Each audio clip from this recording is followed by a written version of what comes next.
오늘 우리에게 주시는 말씀은 누가복음 22장 1절부터 6절까지 말씀입니다. 신약 133쪽입니다. 6월절이라 하는 무교절이 다가오매 대제사장들과 서기관들이 예수를 무슨 방도로 죽일까 궁리하니 이는 그들이 백성을 두려워함이더라. 12 중에 하나인 가룟인이라 부르는 유다에게 사탄이 들어가니 이에 유다가 대제사장들과 성전 경비대장들에게 가서 예수를 넘겨줄 방도를 의논하매 그들이 기뻐하여 돈을 주기로 언약하는지라. 유다가 허락하고 예수를 무리가 없을 때에 넘겨줄 기회를 찾더라. 아멘. 할렐루야. 오늘 이 시간에도 하나님께서 예배하신 은혜로 넘치게 채우시기를 축원합니다. 우리가 눈에 보이는 것만 있는 것이 아니라 눈에 보이지 않는 것도 이 세상에 존재하는 것이 얼마나 많은지 모릅니다. 어떤 것이 눈에 보이지 않는데 있는 것이 뭐가 있을까요? 생각이 안 나죠? 우리가 서로 사랑하는데 사랑도 보이지 않고 바람도 눈에 보이지 않고 눈에 보이지 않는다고 없다고 말할 수 없는 거죠. 눈에 보이지 않지만 이 세상에 존재하는 것이 얼마나 많은지 모릅니다. 영적으로도 그렇습니다. 우리가 하나님은 눈에 보이지 않아요. 그러나 하나님은 계시죠. 마귀도 마찬가지입니다. 마귀도 눈에 보이지 않지만 마귀도 이 세상에 존재하는 것을 우리가 기억해야 될 것입니다. 오늘 이제 마귀는 전혀 우리에게 도움이 되지 못하는데 천사가 타락해서 이사야에도 말씀이 나오고 에스겔에도 그 말씀이 나오는데 천사가 타락해서 마귀가 되었습니다.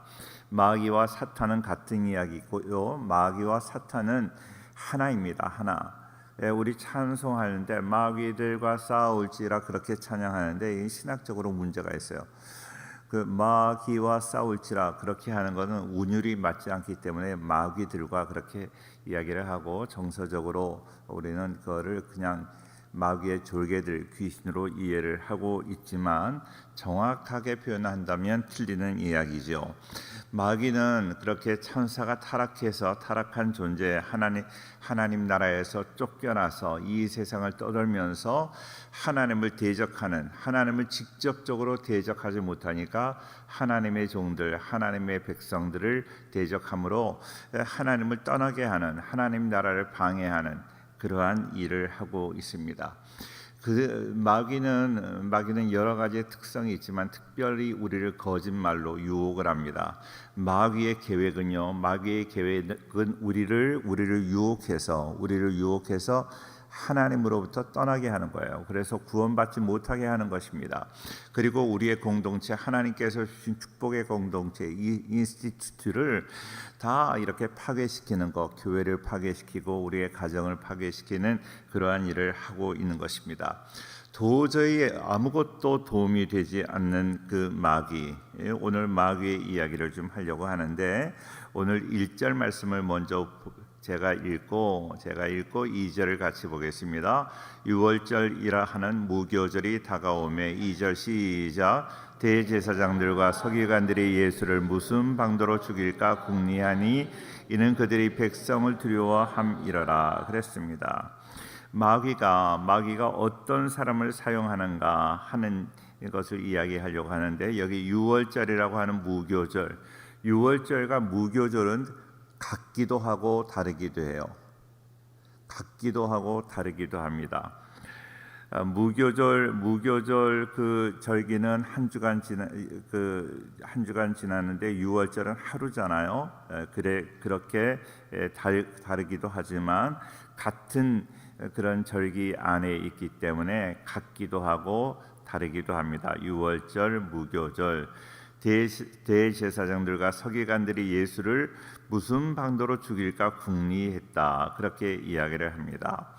예수님을 많은 사람들이 따르고 예수님의 말씀을 다 믿고 예수님을 의지하고 그런 역사가 있으니까 대제사장과 서기관들이 예수를 두려워했다 하는 것입니다.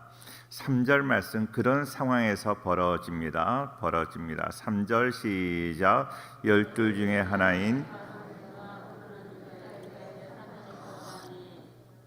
가룟이라는 그 지역에서 지역 출신은 유다에게 사탄이 들어갔다 하는 것입니다. 참 오늘 말씀이 3절 말씀이 중요한데요. 유다라는 것은 유다의 뜻은 뭔가 하면 하나님을 찬양한다 하는 그런 뜻이에요. 하나님을 찬양하는 사람에게도, 하나님을 잘 믿는 사람, 하나님의 이름을 높이는 사람에게도 사탄이 들어갈 수 있다는 거예요. 사탄이 들어갈 수 있다. 그는 어떤 사람이었는가 하는 것을 우리가 함께 생각을 하려고 하는데요. 자, 예수님의 제자가 되었습니다. 가룟이라는 먼 지역에서, 갈릴리 지역 사람이 아니에요. 갈릴리에서 고기 잡던 어부가 아니라 그 지역 세관에서 이렇게 세관원을 하던 그런 사람이 아니라 먼 지역에서 와서 일을 보러 왔다가 예수님의 말씀을 듣고 그곳에서 이제 예수님의 제자가 되기로 결단을 하고 예수님을 따랐던 사람입니다. 다른 11 제자보다 훨씬 더 이렇게 그 충성도가, 그리고 헌신도가, 예수님을 위해서라면 헌신하겠다 하는 그런 헌신도가 많았던 사람입니다. 그런데 그 헌신도가 많았던 사람인데 한순간에 마귀가 들어가니까 그가 사람이 변해졌다 하는 것입니다. 어떤 사람이었는가? 그는 자기의 목적을 위해서, 자기의 어떤 목적을 위해서 수단 방법을 가리지 않는 그런 사람이었습니다. 자기가 돈을 벌기 위해서라면 누구라도 수단 방법을 가리지 않고 어떤 일도 감당할 수 있었던 그런 사람이지요. 예수님을 따르면 정말로 내가 세상적으로 출세할 수 있겠다고 생각을 했습니다. 그래서 예수님을 따르게 되었습니다. 예수님을 따르게 되었고, 이제 예수님이 해방자로, 이 나라의 해방자로 오셨으니 그날이 오면 나도 한 자리를 차지할 수 있겠다 하고 따라다녔습니다. 그런데 예수님의 모습을 보니까 점점 예수님의 말씀이 이상해지는 거예요. 막 떡을 만들어 먹게 할 때, 생선을 만들어 먹게 할 때는 좋았는데, 이제 자기가 죽을 것이다, 죽었다가 사흘 만에 일어날 것이다, 여러 가지 이야기를 하는데 잘 말이 되지 않는 거예요. 그래서 그는 이제 예수님을 버리기로 작정을 하는데요. 다른 사람들이 예수님을 잡으려고 노력을 하는 사람들이 예수님을 잡으면 돈을 주겠다고 이야기를 합니다. 내가 조금이라도 이익을 봐야 되겠다. 사랑하는 성도님들, 보세요. 우리가 마음이 어떤 유혹을 하더라도, 어떤 이야기를 하더라도 저 사람은 얘기 잘 안 들어. 자기의 줏대가 있는 사람이야. 자기 생각이 분명한 사람이야. 저 사람은 믿음이 있어서 흔들리지 않아. 누가 뭐라 그래도 다른 길로 가지 않는 사람이야 하는 사람은 우리가 얘기하지도 않아요. 무슨 얘기도 하지 않아요. 마귀도 얘기하지 않습니다. 그런데요, 말 한마디에 움직이는 사람들, 잘 선동에 이끌리는 사람들, 그들은요, 어떤 사람이 이야기를 하든 다 흔들리는 갈대와 같은 사람들, 그런 사람들을 마귀는 이용한다는 것을 기억해야 됩니다. 마귀의 모습이요, 늘 말씀드리지만 마귀의 모습이 우리가 도깨비와 같다. 정말로 마귀처럼 불 달린 마귀로 우리에게 다가온다면 마귀에게 넘어질 사람은 없어요. 그런데 마귀는요, 속이는 거죠. 어떤 모습으로 속입니까? 고린도후서 11장 12절부터 15절까지. 고린도후서 11장 12절부터 15절까지 읽겠는데요. 제가 12절 읽습니다. 나는 내가 해온 그대로 앞으로도 하리니 기회를 찾는 자들이 그 자랑하는 일로 우리와 같이 인정받으려는 그 기회를 끊으려 함이라. 그런 사람들은 거짓 사도여 속이는 일꾼이니 자기를 그리스도의 사도로 가장하는 자들이니라. 14절 15절 시작. 이것은 이상한 일이 아니니라. 사탄도 자기를 광명의 천사로 가장하나니 그러므로 사탄의 일꾼들도 자기의 의의 일꾼을 가져가는 것이 또한 대단한 일이 아니니라. 그들의 마지막은 그 행위대로 되리라 그랬습니다. 우리 성도님들 기억하세요. 마귀는요, 마귀의 모습으로 오지 않아요. 도깨비의 모습으로 오지 않습니다. 뿔 달린 모습으로 오지 않고 어떤 모습으로 온다고요? 광명한 천사의 모습으로 온다 그랬어요. 광명의 천사로 가장하나니 사탄의 일꾼들도, 사탄의 일꾼이 뭐예요? 귀신이에요. 귀신들도 의의 일꾼으로 온다는 거예요. 그래서 우리를 속이고 있는 것입니다. 그러니까 우리는 영적 분별력을 가지셔야 돼요. 성령을 받으셔야 돼요. 성령 충만하셔야 되고 말씀으로 충만하기를 축원합니다. 자, 하나님께서 내 안에 계시고요. 내가 그 하나님의 말씀에 순종하고 하나님을 믿는 믿음으로 살아갈 때 성령님께서는 내 안에 빛을 비춰주세요. 빛을 비춰주시니까 어둠의 세력들이 다 드러나게 되는 거예요. 다 드러나게 돼요. 큰 바위를 이렇게 바닷가나 개울가에 가서 큰 바위를 이렇게 들어보면 그 밑에 그 여러 가지 미생물들이 있잖아요. 그 막 밝아서 자기네 정체가 드러나면 이리저리 막 움직이는 걸 봐요. 자, 우리 안에 어둠의 세력들이 어두움 가운데서 숨어 있을 때 성령께서 그 어둠의 세력들을 드러나게 하시는 거예요. 그래서 우리 모든 성도님들 성령으로 충만하기를 바라고 항상 믿음을 고백할 때 성령의 조명, 성령의 일루미네이션이 우리에게 있어서 모든 더러운 것들이 다 드러나고 모든 마귀의 괴계가 드러나는 그런 은혜가 우리에게 있어야 될 줄로 믿습니다.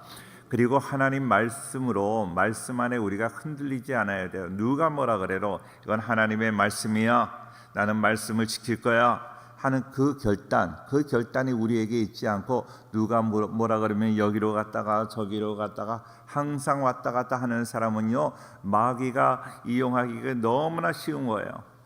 우리 성도님들 어떻습니까? 어떤 이야기를 들어도 흔들리지 않는 사람이에요? 그렇지 않으면 흔들리는 사람이에요? 여자의 마음은 어떻게 흔들려요? 안 흔들려요? 우리 성도님들 말씀 안에 누가 뭐라 그래도 나는 말씀이 진리인 것을 믿고 그 말씀대로 살아갈 것이다. 이 믿음을 소유할 수 있기를 축원합니다. 할렐루야. 두 번째로 참 중요한 말씀이 있는데요. 4절과 5절 볼게요. 4절과 5절. 4절 제가 읽을게요. 이에 유다가 대제사장들과 성전 경비대장에게 가서 예수를 넘겨줄 방도를 의논하매 5절 시작. 네, 그렇습니다. 돈을 사랑하는 사람들은 마귀가 이용하기 쉬운 사람이에요. 돈을 다 좋아하잖아요. 돈을 좋아하는데 지나치게 사랑하고 돈에 집중되어 있으면 안 됩니다.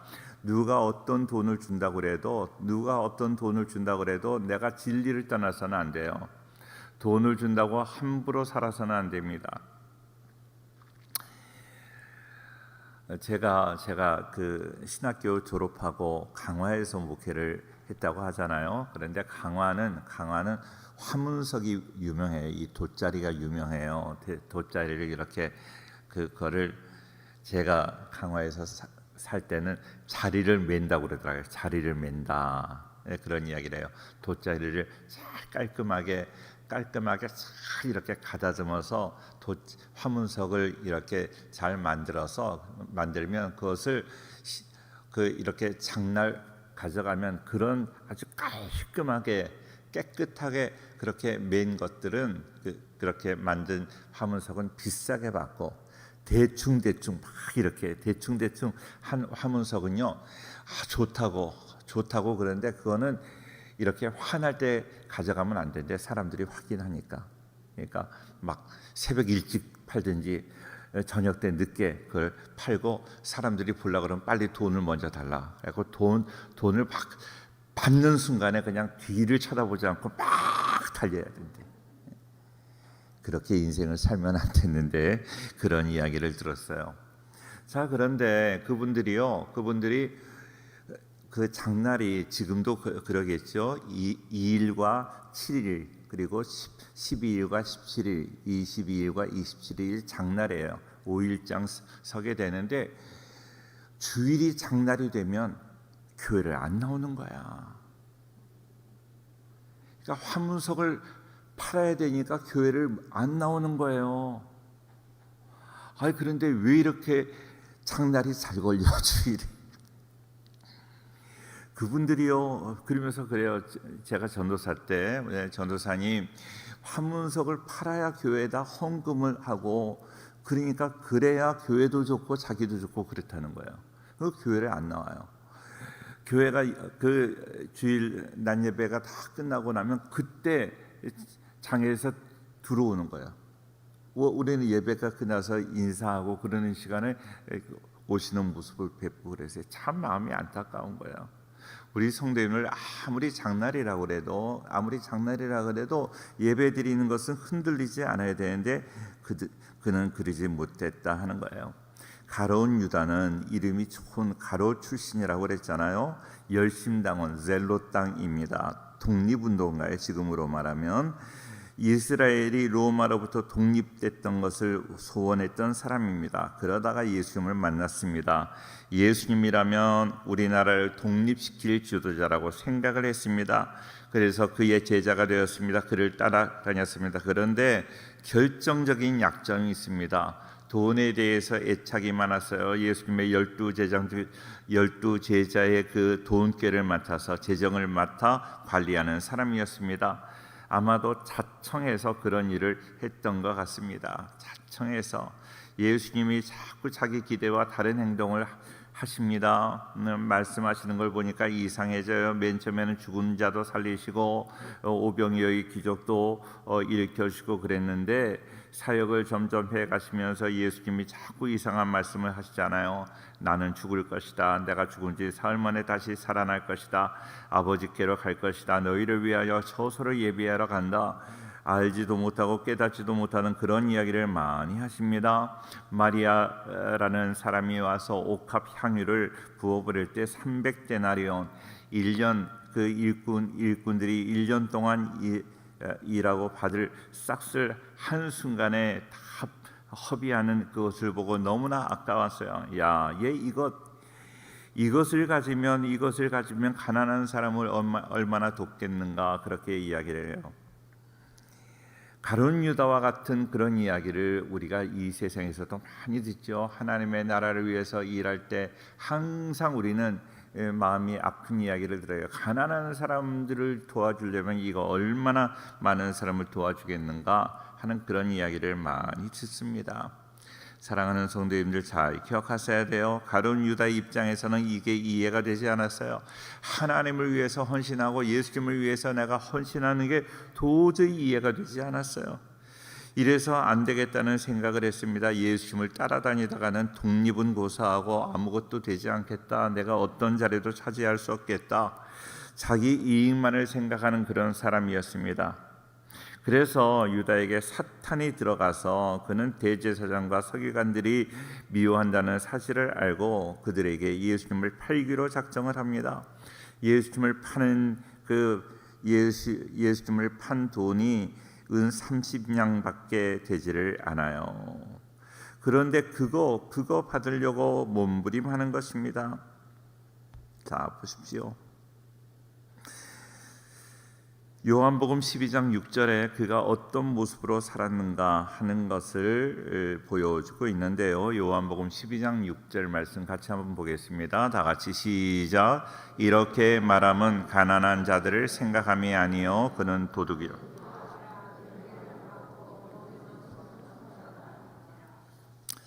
그래요. 300데나리온이 아깝다. 가난한 사람을 돕는다면 몇 사람이나 돕겠느냐 하는 그런 이야기를 하지만 평소에 그는 가난한 사람에 대한 긍휼지심이 전혀 없었어요. 그리고 이럴 때만 그런 이야기를 하는 거예요. 그는 도둑이라는 거죠. 돈꾀를 가지고 있었고 다른 데에는 그 구체적인 이야기가 없지만 요한복음의 이야기를 보면 요한복음은 마태, 마가, 누가 그 공관복음을 보완하는 복음이에요. 공관복음에서 나오지 않는 그런 내용들을 보완하는 그러한 복음이 바로 요한복음인데 다른 복음서에 나오지 않는 그런 이야기를 하는 거죠. 그는 도둑이라 돈꾀를 맞고 거기 넣는 것을 훔쳐갔다 하는 것입니다. 돈에 대해서 관심이 있다. 모든 리비도가 돈에 이렇게 집중되어 있었다는 것이죠. 돈을 너무 사랑하고 애착하니까 결국 비참한 인생이 되어버리고 말았습니다.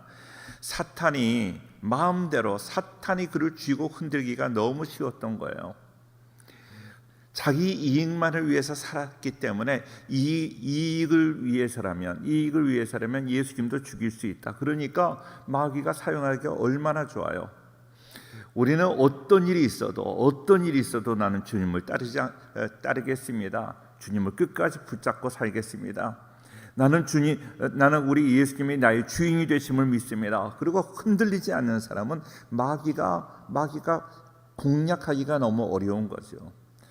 우리 송영교회는 마귀가 절대로 공략할 수 없는 흔들리지 않는 믿음을 갖고 살아가는 우리 모든 성도가 되기를 축원합니다.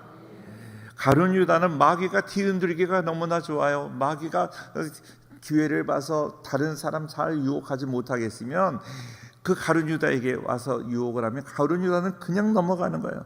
그냥 마귀의 앞잡이가 되는 거예요. 그런 사람이 내가 그런 사람인가 그러지 않은 사람인가 정말로 믿음으로 살아가는 사람인가 내 자신을 점검하셔야 됩니다. 돈에 대한 애착심이 사탄이 이용할 수 있는 허점입니다. 돈은 경배받을 하나님이 아닙니다. 돈은 우상이라고 말해요. 만몬신이라고 말합니다. 돈은 하나님이 만드신 피조물입니다. 돈을 우리가 잘 활용해서 하나님의 영광을 위해서 쓰는 것입니다. 우리가 돈이 죄다라고 얘기하지 않아요. 돈을 사랑하는 것이 일만하기 뿌리라고 말을 해요. 돈을 사랑하는 것이 하나님보다 돈을 사랑하는 것이 더 문제가 되는 것이죠. 그렇지 못하면 돈 때문에 우리가 비참해집니다. 돈 때문에 많은 사람이 자살하기도 하고 행복을 잃어버리게도 되지요. 모든 사회 문제가 돈 때문에 일어납니다. 가정에서 그렇게 사랑하던 부모 자식 간에도 돈 때문에 의가 상하고요. 형제 간에도 돈 때문에 의가 상합니다. 많은 우리 성도님들이 그래. 우리 자식들은 안 그래. 우리 자식들은 착해. 절대 속지 마세요. 절대 속지 마십시오. 착한 것 아닙니다. 돈 문제가 드러나지 않아서 그러지. 돈 문제가 생긴다 그러면 그때부터 갈등이 생기게 되는 거예요. 그렇기 때문에 언제나 우리가 하나님을 더 사랑하기 위해서 늘 기도하는 흔들리지 않는 믿음을 달라고 기도하는 우리 모두가 되기를 축원합니다. 돈은 하나님이 아닙니다. 돈은 우상입니다. 돈을 사랑함이 일만하기 뿌리가 되었고 늘 하나님께 책망을 받았던 바리새인들은 돈을 사랑하는지라 그래요. 하나님께 책망받았던 그 바리새인들이 돈을 사랑했다는 거예요. 그러니까 사람은 한 가지만 제대로 할 수 있어요. 사랑은 배타성이 있다고 말씀드렸죠. 배타성이 있다. 그러니까 내가 이 사람도 사랑하고 저 사람도 사랑하고 모든 것을 다 똑같이 사랑할 수 없어요. 그러니까 가장 사랑하는 그 사람이 있다면 그 다음은 두 번째, 세 번째예요. 가장 사랑하는 것이 무엇입니까? 돈이면 하나님보다 더 사랑하는 거예요. 돈이 우상이 되는 거예요. 만몬이 되는 거예요. 만몬이 되시면 안 됩니다. 돈은 이 세상을 우리가 잘 살아갈 수 있는 그러한 도구가 돼야지 돈이 목적이 되어서는 안 됩니다. 그래서 마귀의 유혹을 받지 않는 우리 모든 성도가 될 수 있기를 축원합니다. 할렐루야. 내가 하나님을 잘 믿으면 하나님이 필요한 대로 물질을 허락하시는 거예요.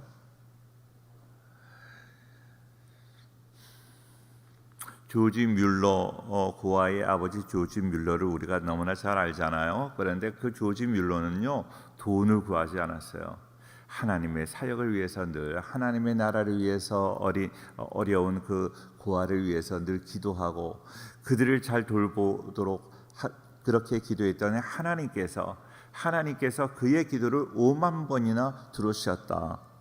5만 번이나 들어준 거를 그가 계산을 했는가 아니라 그 후세 사람들이 그 조지 뮬러 목사님의 그 일기나 뭐 쓰셨던 그런 모든 페이퍼들을 정리해서 이 체크를 해보니까 5만 번 정도 기도의 응답을 받은 거예요.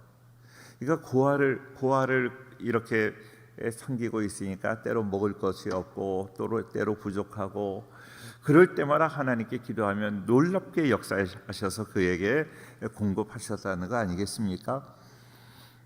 내가 돈이 목적이 되지 않고 정말로 하나님의 나라를 위해서 살아간다면 필요에 따라서 하나님이 다 공급하여 주실 줄로 믿습니다.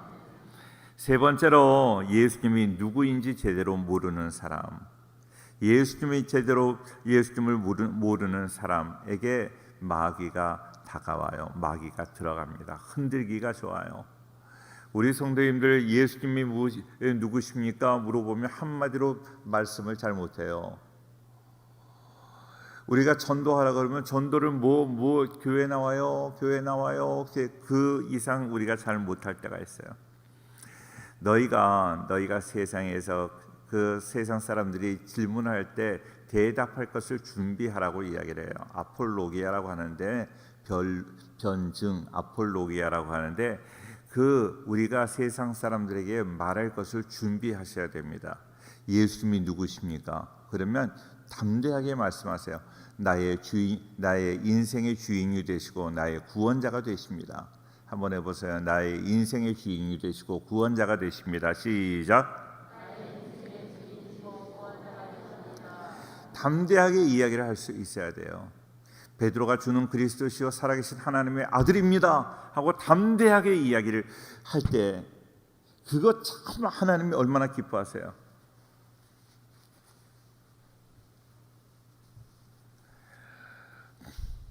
사랑하는 아내가 다른 사람한테 남편이 있는데 이 사람 누구냐? 저기요 나 잘 모르는데 그러면 남편을 보고 글쎄요 처음 뵙겠습니다 이러면 어떻게 했어요?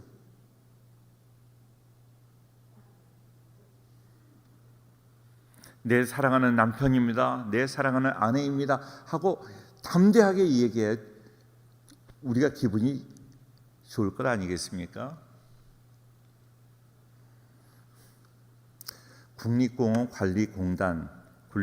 국립공원관리공단이라고 있어요. 제가 전에 있던 교회 집사님이 그 국립공원관리공단의 이사장님이셨어요. 이사장이 차관급인가 그래요.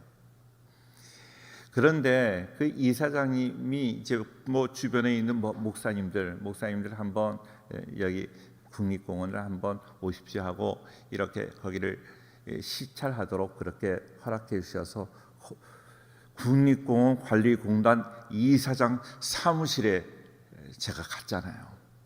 우습게 보시면 안 됩니다. 이사장 사무실에 갔던 사람이. 그런데요,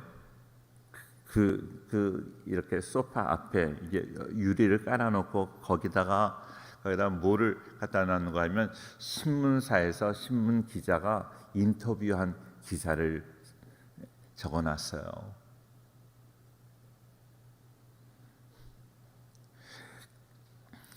근데 국립공원이라는 데가 다 사찰이에요, 사찰. 근데 우리 교회 집사님이셨는데 우리 송영교회가 아니라 그래서 다 여러 목사님들을 초대해서 거기를 갔는데 거기 인터뷰한 기사를 보았더니 자기 불교 신자라고 이야기를 하는 거야. 인터뷰한 기사를 보니까 불교 신자라고 내 종교가 불교라고 이야기를 하는 거예요.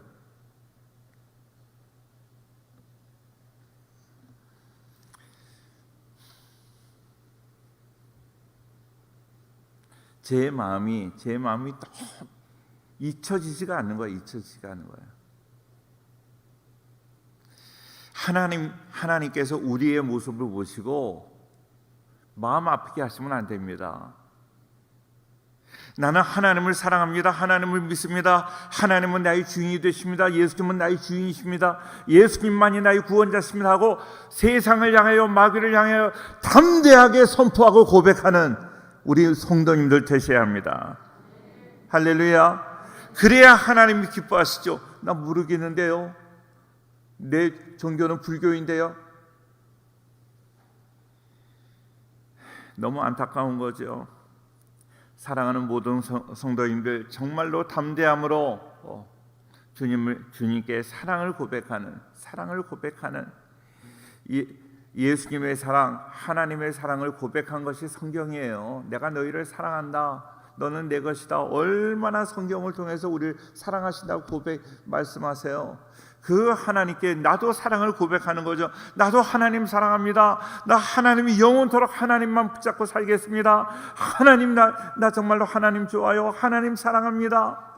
하나님의 이름을 높여드립니다. 이러고 살아야죠.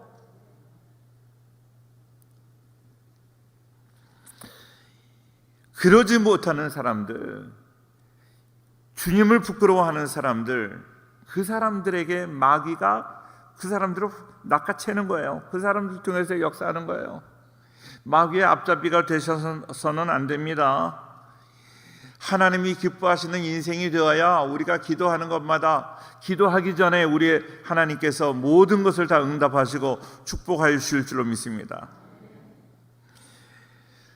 예수님께서 그 가룟 유다를 보면서 예수님의 제자인데 얼마나 기가 막히게 했어요. 자기를 팔아먹는, 은 30배 팔아먹는 자기 제자를 보면서 얼마나 기가 막히게 했어요. 그렇게 사랑하고 그렇게 말씀을 가르치고 그랬는데 마지막에 팔아먹는 그런 배신자를 보면서 마음이 어떠셨겠어요?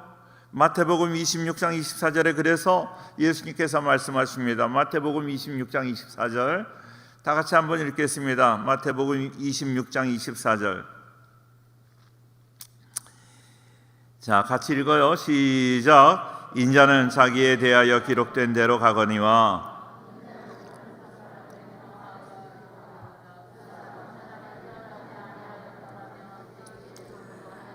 사랑하는 성도님들, 그 가룟 유다를 그냥 용서해주고 그러는 것이 아니라 그럴 때 그에게 화가 있다고 하나님께서 그냥 예수님께서 저주를 하십니다. 내가 저주받는 인생이 되시면 안 돼요. 하나님을 인정할 뿐만 아니라 하나님을 사랑하고 하나님을 내가 믿고 의지하고 붙잡고 정말로 나에게는 하나님밖에 없습니다 하는 그런 뜨거운 신앙 고백, 사랑 고백을 할 수 있는 우리 모두가 되기를 축원합니다. 마귀에게 그냥 사로잡혀 버렸어요. 가룟 유다는 마귀가 흔들 수 있는 그런 마음을 가지고 있었기 때문에 돈 좋아하고 자기가 이익되는 일이라면 수단 방법을 가리지 않는 그런 인생이 아니라 정말로 진리를 따라가는 우리 성도님들이 되셔야 돼요. 어떤 돈을 준다고 해도 가지 않으셔야 돼요. 제가 청년 때 그 통일교회에서 우리 기독교 목사님들, 장로님들을 막 이렇게 외국 여행을 보내드렸어요. 외국 여행을 보내드렸어요. 통일교인 줄 뭐 보통 조금 어디서 보내느냐 하면 통일교인지 금방 알 수 있는 상황인데도 많은 목사님들, 많은 장로님들이 통일교회에서 보내는 뭐 미국을 가고 어디를 가고 많이 가셨어요. 그래서 교회를 떠나신 분들이 많이 계세요. 그런데 가신 분들이 뭐라고 그러는가 하면 하나님이 주신 기회다. 내가 미국을 지금까지 안 가봤는데 하나님이 주신 기회다. 그래서 가는 거예요. 한번 갔다 오면 거기에 다 빠져버립니다. 그리고서 초교파라는 그 잡지가 있었는데 거기에 글을 내는데 이전에 기독교 어느 교단의 뭐 장로, 어느 교단의 목사 이런 이름으로 나오는 거예요. 그래서 많이 그 일로 인해서 많은 기독교인들이 그 통일교회에 많이 넘어가게 되었어요. 흔들리지 않으셔야 돼요. 어떤 유혹도 이기셔야 돼요. 마귀의 유혹을 우리는 템테이션이라고 해요. 저는 아모레 화장품에서 템테이션이라는 그 화장품이 있어요. 그 참 이름을 너무 잘못 지었어요. 그거는 그냥 유혹한다는 거예요. 너무나 예뻐서 남자들을 유혹한다 하는 의미에서 템테이션이라는 그 화장품을 만들었는데 화장품 이름이 좋지 않아요. 언젠가 삼성 그 휴대폰도 템테이션이라는 아주 예쁘게 만들고 템테이션이라고 이름을 붙였던 그런 그 휴대폰이 있었어요. 템테이션은 나쁜 것입니다. 우리를 멸망으로 인도하는, 멸망하게 하는 그런 마귀의 괴계입니다. 절대로 시험에 들어서도 안 되고 다른 사람을 시험에 들게 해서도 안 돼요. 그러면 우리는 어떻게 살아야 되는가? 말씀으로 무장하는 거예요. 마귀가 아무리 다가와서 우리를 유혹한다 할지라도 말씀만이 진리인 것을 믿고 마귀에게 흔들리지 않는 거예요. 절대로 흔들리지 않는다면 우리는 분명히 승리할 줄로 믿습니다. 두 번째로 성령으로 충만하셔야 됩니다. 하나님의 영으로 충만하면 마귀가 들어올 데가 없는 거예요. 하나님의 영으로 충만하고 하나님의 사랑으로 충만하고 그래서 마귀가 전혀 들어올 수 없는, 그러니까 마귀로 틈타지 못하게 하라고 하는데 어떤 내 마음의 불평이나 원망이나 시기나 분쟁이나 이런 거를 타고 마귀가 틈타고 들어오지 못하도록 언제나 모든 면에 믿음 충만, 성령 충만, 은혜 충만, 말씀 충만. 제가 청년 시절에 저희 아내와 이제 연애했어요. 연애할 때 연애 편지를 제가 쓴 게 지금도 있어요. 지금도 보여달라면 보여드릴 수 있어. 제가 연애 편지를 어떻게 썼는가 하면 성령 충만, 은혜 충만, 은사 충만, 말씀 충만 하십시오. 안녕히 계십시오.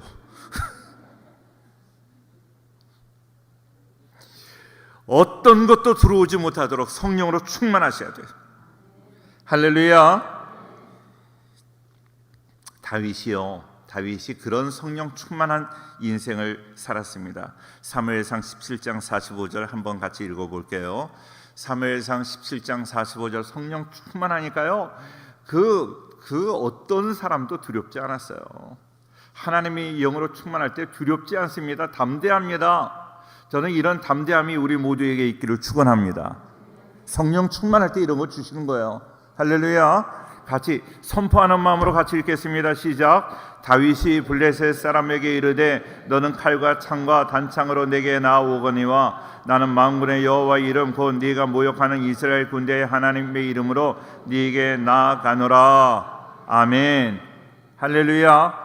이런 담대함이 있어야 돼요. 어느 누가 있어도 괜찮아요.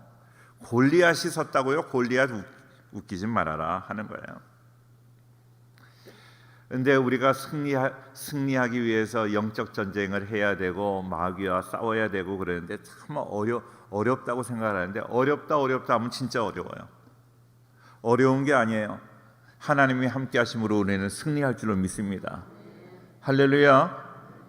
진짜 어렵다 두려워하면 자, 시계 보지 마세요. 오늘은 조금 길게 할 거예요. 포기하세요. 일찍 가는 거 포기하시라고. 오늘은 전 기도해야 돼요. 오늘은 기도해야 돼. 마귀의 특징.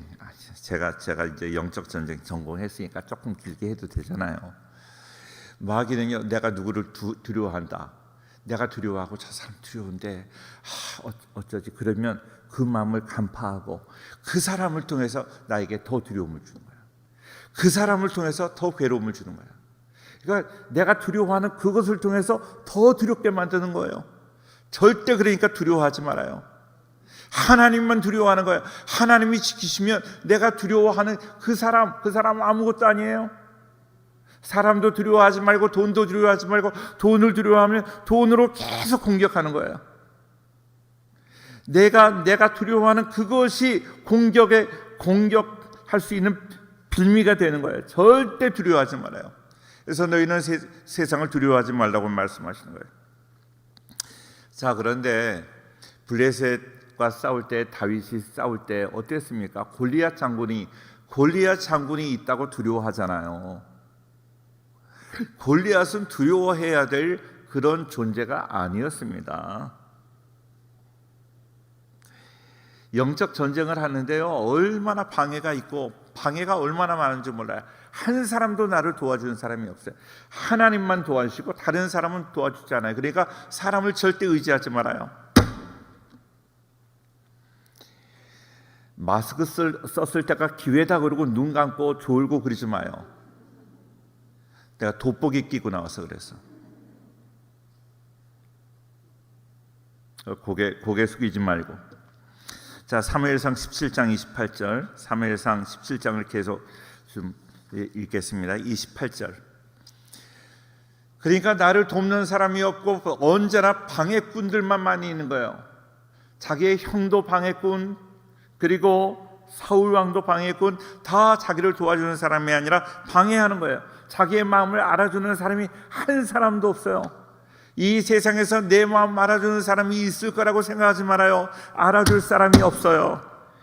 28절 시작. 큰 형 엘리압이 다윗이 사람들에게 하는 말을 들은지라 그가 다윗에게 노를 바라여 이르되 네가 어찌하여 이리로 내려왔느냐.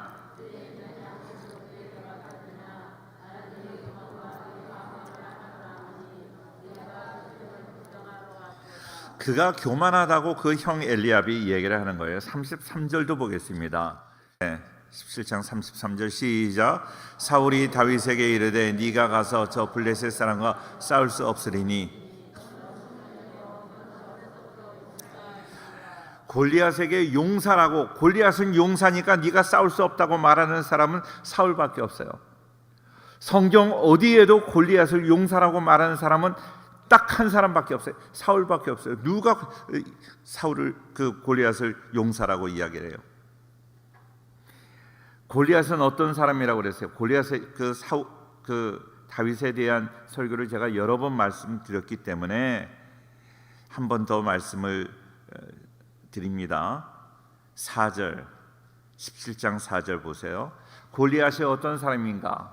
골리앗이 용사였나? 잘 보세요. 어떤 사람인가? 시작. 블레셋 사람들의 진영에서 싸움을 도두는 자가 왔는데 그의 이름은 골리앗이요 가드 사람이라 그의 키는 6규빗 한 뼘이요. 그래요. 어떤 사람이라고요? 싸움을 도두는 사람이요. 그러니까 싸우는 사람이 아니라 싸움을 도두는, 야 나가자 뒤에서 큰 소리나 치는 그런 사람이지 정작 싸우는 사람은 아니라는 거예요.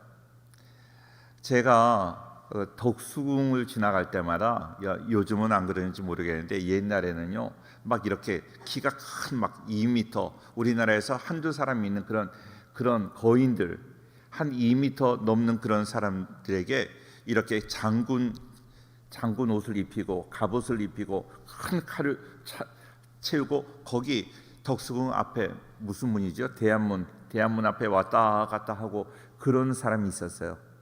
그러니까 그거 그냥 이제 뭐 퍼포먼스를 하는 거죠. 근데 그 사람이 생각이 나요. 그 사람의 모습을 보면 싸울 사람이 아니에요. 칼이 무거워서 제대로 움직이지도 못해. 칼이 무거워서 움직이지도 못해요. 제가 여러 번 말씀드렸지만 제가 오페라 나갔을 때 칼을 줬는데 칼을 빼기도 어렵고 칼집에 집어넣기도 어려워. 그래서 싸울 수 없습니다. 진짜 싸우는 사람은 단칼 가지고 나가요. 그리고 몸도 가볍게 하고 나가는 거죠. 그렇게 큰 지금 5절부터 보면 머리에는 노트우를 썼고 몸에는 비늘 갑옷을 입었고 그 갑옷의 무게가 놋 5,000세겔이고 다리에는 놋 각반 있잖아요. 각반을 롯으로 쳤어요. 제대로 걷지 못합니다. 싸울 수 없어요. 다윗이 물론 하나님의 은혜로 이 물맷돌을 던졌지만 물맷돌을 던지지 않아도 그와 싸움은 이길 수 있었어요. 제대로 움직일 수 없는 그런 사람이었어요. 용사가 아니었다는 거예요. 잘 기억하세요. 다윗이 승리했던 골리앗은 용사가 아니었다는 거예요. 잘 기억하세요. 잘 들어요. 우리의 원수 마귀는요, 용사가 아닙니다. 우리의 원수 마귀는 우리가 두려워할 존재가 아니에요. 껍데기예요, 껍데기. 무거워서 움직이지도 못하는 골리앗과 같이 껍데기라는 거예요. 이미 그는 머리에 큰 상처를 입었어요. 예수님이 머리에 상처를 입혔어. 피가 흐르고 있어요. 조금만 있으면 쓰러질 거예요. 걱정하지 말아요. 두려워하지 말아요. 다른 사람이 두려워하더라도 우리 송년회 가족들은 두려워하지 말고 담대하게 믿음으로 나가야 될 줄로 믿습니다. 오늘 골리앗의 교훈이 얼마나 중요한지 몰라요. 골리앗은 그냥 옷을 입고 한 걸음도 움직이기 힘들어요. 소리만 치는 거예요. 소리만. 싸움을 도두는 사람이에요. 싸우는 사람이 아닙니다. 용사가 아닙니다. 군사가 아니고 장군이 아닙니다. 사랑하는 성도님들, 우리가 두려워할 필요 없어요. 하나님의 능력으로 예수님의 보혈의 능력으로 오늘 우리 권사님 기도를 잘 해주셨어요. 우리가 예수님의 권세의 능력으로 우리는 승리할 줄로 믿습니다. 할렐루야. 믿음을 가지고 끝까지 나아가는 우리 복된 성도들 다 될 수 있기를 주의 이름으로 축원합니다.